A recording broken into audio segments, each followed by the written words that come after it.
Captain Kozak with the St. Louis County Fire District Training Division. Today we're going to be talking about a new prop that we have over at the college. It's a big yellow Conex box. Currently it's located right outside the burn building at the college. Today we're just going to talk about how to utilize this prop for the future, and then it'll be part of anytime you're out here doing your facility training. So on this prop, it actually has an inward and outward swinging door on the opposite side. Both these doors can be utilized as inward and outward swinging, depends on where you're positioned, but right now we'll just talk about the outward swinging. The big difference on this door is it still runs off of our 1x2s that we'll have out here at the facility, but the other one is wooden dowels. On the ends, it actually has a dowel. It's kind of designed so that when we're doing the forceful entry, it's going to be the break and the lock before it gets to the actual wood on the outside. On this outward swinging prop, it's pretty simple. There is a door access just behind the rubber flap. There's the 3 holes, and you have 3 holes here. We can increase the intensity of this forceful entry by placing more, but when you're initially working with this, one of these dowels is all you need. When you place it through the inside, make sure that all you need to do is place it in at just about 1 inch inside to the red.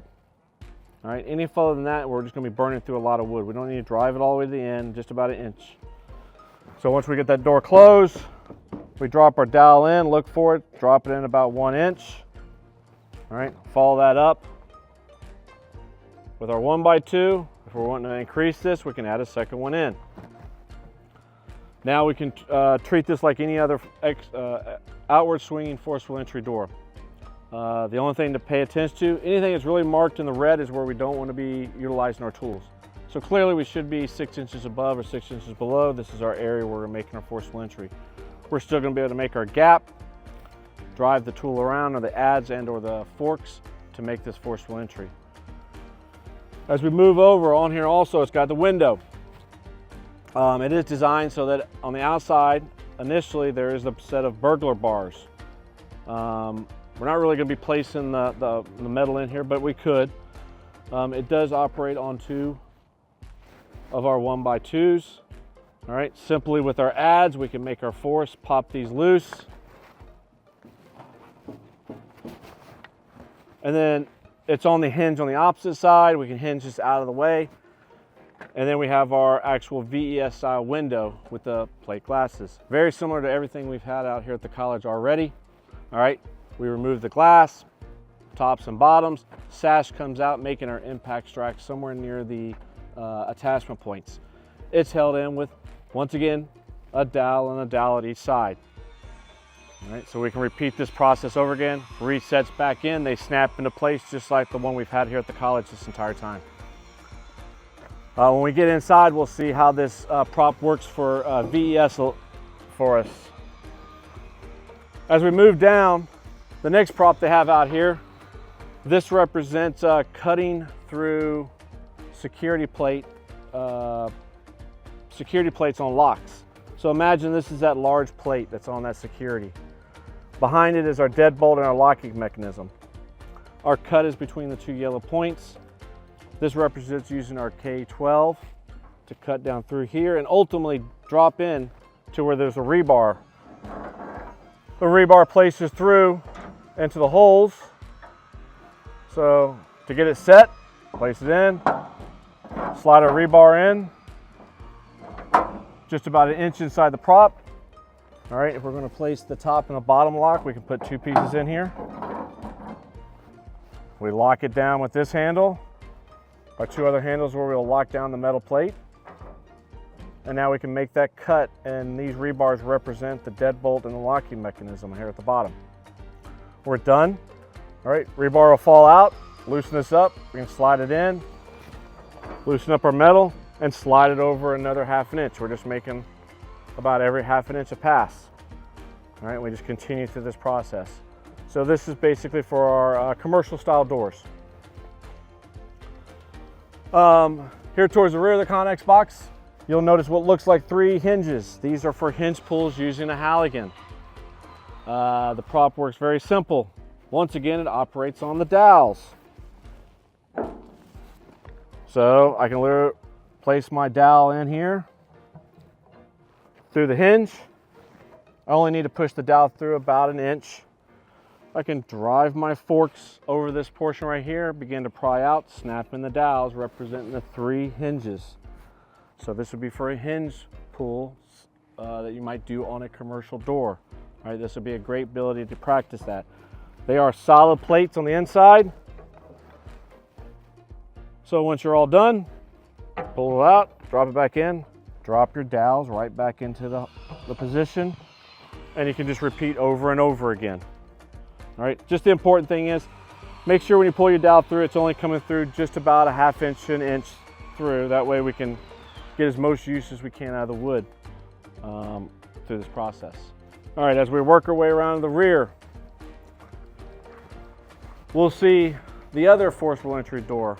This one's currently set up on an inward swinging, but can function just the same as an outward swinging from the inside if that's what you wanted to train on most of that day. Setup is exactly the same. We still got our 1x2s, placing our dowel into the red pin area. If we're doing any of our shocks on the door, that's what the large yellow plates are for. So pretty much anything yellow is our strike points, still avoiding the red. Now once we're inside the Conex, we're on the back half. This Conex is split into 2 different portions. And if we notice, we have a wall. Each side has the exact same window, left and right, so that we could practice our VES, right? So we're gonna break our window, enter into this room. This could then represent our bedroom door. We're gonna open through, make sure we get a sweep out for any potential victims, close our door, continue this search, and then exit back out our VES window. As we get a little bit further along, this Conex box might move in the future, but it does have some small ports in the very bottom. We notice down here where we can put the smoke machine outside and fill this Conex box with air or smoke. Over here is the wall. This is kind of for firefighter survival, obviously, right? We got our studs on 16-inch centers. We can pass through, pass our air pack through, swim through, and practice those techniques here within this process.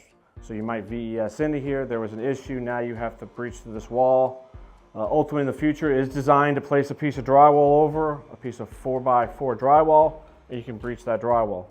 But for the time being, we're gonna probably do a lot more just practicing our air packs swimming through the studs. On the outside of the door here now, that same inward swinging door, they've actually set this up with what we consider like a security door or a screen style security door.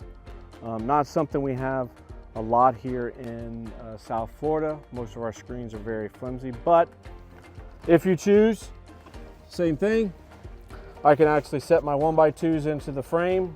If I want to put 2, one down here, one here, this piece of metal is kind of that security flap. We can pry this back, ultimately forcing this door open, and then moving to our inward swinging door. All right. Our large yellow plates are for our striking points. The dowel was on the inside. Obviously, here's our doorknob and our deadbolt. All right, forcing our gaps and working the door open the exact same way. They are a solid wood door portion, so they do get a little bit of flex to actually work how you would design to get that lower gap to get your adds in and start bringing this the door into the forcible entry position.